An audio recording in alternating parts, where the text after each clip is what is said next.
சந்தியா ஜானகி சீரியலில் இப்போ ஒரு அட்டகாசமான எபிசோட் வந்திருக்கு. ஸ்கிப் பண்ணாமல் ஃபுல்லோடையும் கேளுங்க. அதுக்கு முன்னாடி அது எப்படின்னு பிடிச்சிருந்துச்சுன்னா லைக் மட்டும் பாருங்கள். ரொம்ப பிடிச்சிருந்துச்சுன்னா நம்ம சேனலுக்கு வந்து சப்ஸ்கிரைப் பண்ணி கண்டினியூஸாக ஆதரவு வந்துட்டாங்க. நம்ம ரகுராம் வந்து கார் ஓட்டிட்டு கோவமாக வந்து போயிட்டே இருக்காங்க. அந்த பையன் என்ன நினச்சிட்டு இருக்கான், அவன்லாம் ஒரு ஆள்னு அவன்லாம் என்னை பற்றி பேசுகிற அளவு வந்துருச்சா, இல்லை என் நிலமை வந்து கீழே வந்துருச்சா, அப்படியெல்லாம் எதுவும் இல்லைங்க. உங்களை பற்றி தான் எனக்கு தெரியும். இல்லை என்னை வேணும்னு தான் அசிங்கப்படுத்தியிருக்காங்க வர வச்சு. அந்த பிரின்ஸ்பால் தான் உங்களை வந்து கூப்பிட்டு கௌரவப்படுத்தலான்னு பார்த்தாங்க. அந்த பிரின்ஸ்பால் என்ன பண்ணார், அந்த பையன் பேச பேச ஒன்று கண்டிச்சிருக்கணும். ஆனால் எதுவுமே சொல்லாமல் அமைதியாக தானே இருந்தாங்க அந்த பிரின்ஸ்பால். அப்படி இருக்கும்போது அவங்களோட எண்ணம் செயலெல்லாம் என்ன வந்து ஏதாவது ஒன்று பண்ணணும்னு தானே ஆசைப்பட்டுருக்காங்க, அசிங்கமாக நடத்தணும்னு. அப்படியெல்லாம் ஒன்றும் இல்லைங்க. அந்த பையனுக்கு நான் யார் என்ன ஏதுன்னு நான் காட்டாமல் விட மாட்டேன் அப்படின்னு சொல்லி நம்ம ரகுராம் வந்து சொல்கிறாங்க. இதை கேட்டோன்னு வந்து கோவத்தில் எந்த முடிவு எடுக்காதீங்க, முடிவு எடுத்தால் அது தப்பில் தான் கொண்டு போய் முடியுங்கிற மாதிரி பேசுகிறாங்க நம்ம ஜானகியம்மா. அதெல்லாம் ஒன்றும் இல்லை, எதுவாக இருந்தாலும் பார்த்துக்கலாம். என்னால் சும்மா இருக்கக்கூட முடியல. ஏன்னா அவ்வளோ பிரச்சனையை வந்து சந்திச்சுட்டு வந்திருக்கேன். இவ்வளோ பெரிய விஷயத்தெல்லாம் சிவராமனுக்கு மட்டும் தெரிஞ்சா என்ன ஆகும் தெரியுமா? யார்ட்டையும் சொல்லாதீங்க. இது நம்ம தனத்தோட எதிர்காலம் இருக்குது, மாயாவோட எதிர்காலம் இருக்குல்ல, அதனால தான் நான் பல்ல கடிச்சிட்டு அமைதியாக இருந்தேன். அவங்க 2 பேரோட படிப்பு முக்கியம்தான், நான் அமைதியாக வந்துட்டேங்கிற மாதிரி கோவத்தில் வந்து பேசுகிறாங்க. பரவாயில்லைங்க, விடுங்க பார்த்துக்கலாம். அந்த பையன் வெளியில் வராமையாக போயிடுவான். இல்லை வெளில வராமல் இருந்தால் தான் நான் யார் என்ன எதுன்னு காட்டாமல் விட்டுருவேனா? எப்படி இருந்தாலும் நேருக்கு நேர் சந்திக்கிறதுக்கு இன்னும் எவ்வளோ நாள் ஆக போகுதுங்கிற மாதிரி மாஸ் பண்ணுறாங்க அந்த இடத்துல இருக்கிற அப்பன்னு பார்த்து. ஏய் சீஃப் கெஸ்டிவா, யார் வரேன்னு சொன்னாங்க? யார் வரேன்னு சொன்னாங்களா? உங்கள் அப்பா தான் வரேன்னாங்க. என்னது அப்பாவா? நிச்சயம் கார்த்திக் சார் தான் இது மாதிரி பண்ணியிருப்பாங்கன்னு அந்த இடத்துல தனலட்சுமி வந்து பேசுகிறாங்க. இந்த விஷயத்தில் யார் திரும்ப காப்பாற்றினாங்க? ரூம் வாசலில் தான் உங்கள் அப்பாவும் அம்மாவும் நின்னாங்க. அச்சச்சோ, அப்புறம் என்னாச்சு? கார்த்திக் சார் தான் ஏதோ பேசி சமாளித்து அவங்கள வந்து அமுச்சு வச்சுட்டாங்க. இது எல்லாம் எங்களுக்கு தெரியும், ஆனால் உனக்கு தெரியல பார்த்தியா அப்படின்னு சொல்லும்போது கார்த்தி வந்துட்டாங்க அந்த இடத்துல. என்னதானா என் மேலே கோவமா அப்படின்னு சொல்கிறாங்க. தம்பி, நீங்கள் பார்த்தா என்னோட பையன் மாதிரி தான் இருக்கீங்க. என் பையனும் இதுக்கு தான் அடிக்கடி வந்து மாயா வந்து காப்பாற்றுவான். நீங்கள் தனத்தை வந்து காப்பாற்றிட்டீங்க, ரொம்ப சந்தோஷம். அப்படி இருக்கும்போது இன்னமும் ஏன் கோச் இப்படியெல்லாம் பண்ணுறீங்க? தனாத்தோட பேர் வந்து ஏன் இல்லை?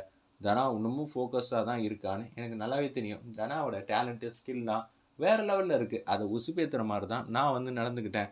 நடுவில் ஃபோக்கஸ்லாம் உண்மையிலே மிஸ் ஆகிருந்துச்சு.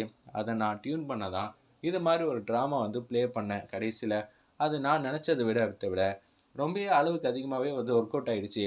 இனிமேட்டாவது புத்திசாலித்தனமாக இருந்துக்க. ஃபோக்கஸ் வந்து மிஸ் ஆகக்கூடாது. யாருக்கும் இது மாதிரி சந்தர்ப்பம்லாம் கிடைக்காது. வயசு இருக்கிறப்பயே நம்ம ஸ்போர்ட்ஸில் சாதிக்க வேண்டிய நேரம் இருக்குது. காலம் போனால் கிடைக்காது. அந்த சந்தர்ப்பம் கிடைக்க வாய்ப்பே இல்லை. பார்த்துக்க, ஒலிம்பிக்லாம் 4 வருஷத்துக்கு ஒரு வாட்டி தான் வந்துட்டுருக்கு. அதில் நீ கோல்டு அடிக்கணும், இதுதான் என்னோடய ஆசைங்கிற மாதிரி அந்த இடத்துல கார்த்தி வந்து பேசுகிறாங்க. கண்டிப்பாக கோச், என்னோடய ஆசையும் அதே தாங்கிற மாதிரி தானா வந்து பேசிக்கிட்டு இருக்காங்க. நாளையிலேருந்து ட்ரைனிங்க்கு வந்து வந்துரு அப்படின்னு சொன்னேன். சந்தோஷமாக இருக்காங்க. உன்னோட கான்சன்ட்ரேஷன்லாம் ட்ரைனிங்கில் மட்டும்தான் இருக்கணும். நான் சொல்கிறது உனக்கு புரியுதா? லவ், காதல், கத்திரிக்காய்னு எதுவும் சொல்லாதங்கிற மாதிரி மனசில் வந்து நினைக்கிறாங்க. புரியுது கோச்சுன்னொன்னே அவங்க முகத்தில் வந்து பூரிப்பு வந்து அளவுக்கு மீறி வருது. கார்த்தி வந்து நோட் பண்ணுறாங்க. சரி, தனத்துக்கு முன்னாடி நிற்க வேணான்னு சொல்லிட்டு அங்கேருந்து கடந்து போகிறாங்க. நம்ம கார்த்தியும் அந்த இடத்துல ஒரு பக்கம் மாயா வந்து வீட்டில் வந்து கேஷுவலாக வந்து பாட்டு கேட்டுக்கிட்டு இருக்காங்க. சீனு வந்து ஏதோ ஒரு விஷயத்த வந்து யோசிச்சிட்டே வந்து இருக்கிறப்ப, ஆமாம்ல, மாயா பேரில் வந்து ஏகப்பட்ட கவிதையெல்லாம் எழுதி வச்சுருக்கோமே, அந்த டைரி வேறு யார் கண்ணிலையாவது பட்டுச்சு, குறிப்பாக சாருமதி கண்ணில் பட்டுச்சுன்னா அப்புறம் அவ்வளோதான்னு சொல்லி ட்ராயர் எல்லா ட்ராயரும் தேடி பார்க்குறாங்க. பார்த்தா அந்த டைரியை வந்து காணும். அச்சச்சோ, அதில் மாயாவோட ஃபோட்டோவும் இருந்துச்சு. அதே மாதிரி அந்த காதல் டைரியில் ஏகப்பட்ட காதல் வசனம்லாம் எழுதி வச்சுருக்கேனே. அப்படி இருக்கும்போது யாரும் பார்த்துட்டான், பிரச்சனையாடுன்னு சொல்லிட்டு மாயா ரூமுக்கு வந்து வேக வேகமாக வராங்க. அந்த இடத்துல எல்லா இடமும் தேடி பார்க்குறாங்க.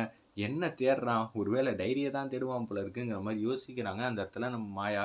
அப்போன்னு பார்த்து, என்னப்பா தேடுற சீனோ, உன் ரூமில் இல்லாதான் இந்த ரூமில் இருக்க போது, நீ அந்த டைரி எடுத்திருக்கல கூட, என்ன டைரி, அதில் அப்படி என்ன தான் எழுதியிருக்க, எனக்கு ஒன்றுமே புரியலையே, இப்போயாவது வலிக்கு வாடா, நான் உன்னை தாண்டா காதலிக்கிறேங்கிற மாதிரி மனசில் வந்து நினச்சிட்டு இருக்காங்க நம்ம மாயா. ஆனால் இப்போ அது சொல்கிறதா இல்லையான்னு எனக்கு தெரில, சொல்லக்கூடாதுன்னு தான் நினைக்கிறேங்கிற மாதிரி தான் யோசிச்சுட்டு இருக்காங்க அந்த இடத்துல நம்ம மாயா.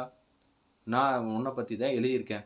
என்னை பற்றி என்ன எழுதியிருக்க, என்னை பற்றி எழுதுறதுக்கு என்ன தான் இருக்குது அப்படின்னு சொல்லி சிரிச்ச முகமா வந்து பேசும்போது, சரி நான் உண்மையை ஒத்துக்கிறேன், உன்னை நினச்சி தான் வந்து கவிதையை எழுதி வச்சுருக்கேன். அப்படியா, என்ன நினச்சி தான் எழுதினியா, இது நல்லா உன்னால் சொல்ல முடியுமா அப்படின்னு சொல்லி மாயா வந்து கேட்குறாங்க. அப்போனா என்னை பற்றி நினச்சி நீ எழுதுனதெல்லாம் என்கிட்டயே இருக்கட்டும், நீ எதுக்கும் கவலைப்படாத, சரி என்னமோ பண்ணு அப்படின்னு சொல்லி கத்துறாங்க நம்ம சீனு. அப்பன்னு பார்த்து சாருமதி வந்து வந்துடுறாங்க.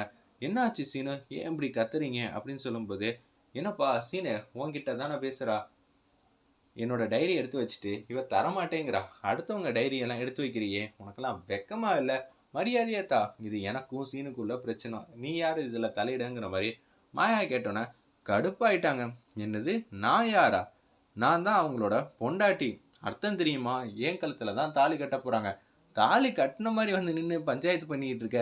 தாலி கட்டி முடிச்சோன்னே அந்த டைரியை வந்து கேளு. மேபி வேணா தரேன் அப்படின்னு சொல்லி அட்டகாசம் பண்றாங்க அந்த இடத்துல. நம்ம மாயா வேற லெவல்ல மாசா இருந்துச்சுன்னே சொல்லலாம் அந்த சீன்லாம். ஒரு பக்கம் ஏய் நீ செய்யறது கொஞ்சம் கூட லாஜிக் படி தப்பாக தான் இருக்கு. என்னமோ பண்ணுங்க நான் இங்கேருந்து போறேன். ஆனால் மாயா நீ செய்யறதெல்லாம் எதுவுமே சரியில்லை. எல்லாமே இந்த வீட்டில் வந்து உனக்கு சாதகமாக தான் நடக்குது. என்னது சீனுவும் வந்து சண்டை போடுற மாதிரி பேசுகிறான். அப்படி அந்த டைரியில் என்ன இருக்கும்? மாயாவும் வந்து அந்த ரூம் விட்டு போயிடுறாங்க. ரெண்டு பேரும் வந்து தனியாக அடிக்கடி பேசுகிறாங்க.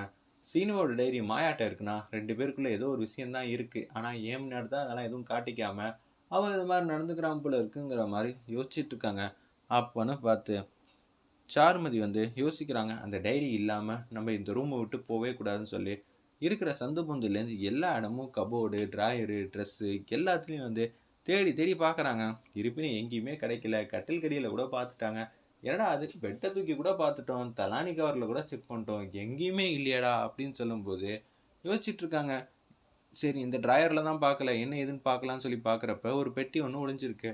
அந்த பெட்டி எடுக்கிறாங்க. அதுக்குள்ளே வந்து மாயா சம்மந்தப்பட்ட ஏதோ ஒரு டீட்டெயில் வந்து எடுக்கிறாங்க. ஓ இது எக்ஸ்பைரி ஆகியிருக்கா? எக்ஸ்பைரி ஆகி இங்கே இருக்கியா? இது போதுமே உன்னை இந்த ஊரை விட்டு அனுப்புறதுக்கு. சரின்னு சொல்லிட்டு அதிரடியாக வந்து யோசிக்கிறாங்க. அந்த இடத்துல நம்ம சாருமதி உன்னை போலீஸில் வந்து மாட்டி விடாமல் விட மாட்டேங்கிற மாதிரி தான் திங்க் பண்ணிகிட்டு இருக்காங்க. காலேஜில் வந்து தனா நீ இனிமேட்டு ஸ்போர்ட்ஸில் நல்ல கவனமாக இருக்கணும் சரியா அப்படின்னு சொல்லி சந்தோஷமாக வந்து பேசிகிட்டு இருக்கப்ப அதிகாரிங்களாம் வந்துட்டாங்க. அப்பன்னு பார்த்து நீ ஏறுமா உன்னை தனியாக கூப்பிட்டு போய் விசாரிக்கணும். சீனு வந்து கடுப்பாயிட்டாங்க. என்ன ஏதுன்னே சொல்லாமல் இவங்களை கூட்டிகிட்டு போகிறீங்களே உங்களுக்கு யார் சார் அதிகாரம் கொடுத்தது அப்படின்னு சொல்லி சீனு வந்து கேட்குறாங்க. மிஸ்டர் உங்ககிட்டலாம் பேசணும் அவசியம் இல்லை. நீங்கள் எதுவாக இருந்தாலும் வந்து ஸ்டேஷனில் வந்து கேளுங்க. இது ஒரு சாதாரண பிரச்சனை ஆனால் பெரிய பிரச்சனைங்கிற மாதிரி அங்கே வந்து நடந்துக்கிட்டு இருக்காங்க. சரி அதான் இவங்க சொல்கிறாங்கல்ல நான் என்ன ஏதுன்னு பார்க்குறேன் சீனு நீ எதுக்கு கவலைப்படாத. வேணும்னா சித்தப்பா வேணா கூட்டிகிட்டு வா அப்படின்னு சொல்கிறாங்க. அப்படிங்களா சிவா சித்தப்பாட்ட வந்து சொல்லட்டா? இல்லை இல்லை இது ஏன் பிரச்சனை. என்னோட மனைவியை வந்து கூட்டிகிட்டு போனால் நான் எப்படி நடந்து போனோம் அதே மாதிரி தான் கோவமா இந்த பிரச்சனையை நீயே வந்து ஹேண்டில் பண்ணு. நீ தான் அடுத்த ரகுராம் சிவராமன் சரியா அப்படின்னு சொல்லிட்டு ஸ்டேஷனுக்கு வந்து இவங்களே போயிட்டு எல்லா பிரச்சனையும் வந்து ஷார்ட் அவுட் பண்ணுற மாதிரி தான் காட்டுறாங்க. வேறு லெவலில் மாசாக இருந்துச்சுன்னே சொல்லலாம். மாயா வந்து சீனு மேலே வச்சிருக்கிற காதலும் சீனு வந்து மாயா மேலே வச்சிருக்கிற காதலும் அந்த இடத்துல வந்து வெளிப்படுற மாதிரி தான் அப்கமிங் எபிசோட் ட்ராக் வந்து மூவ் ஆக போகுது. வெயிட் பண்ணி பார்ப்போம்.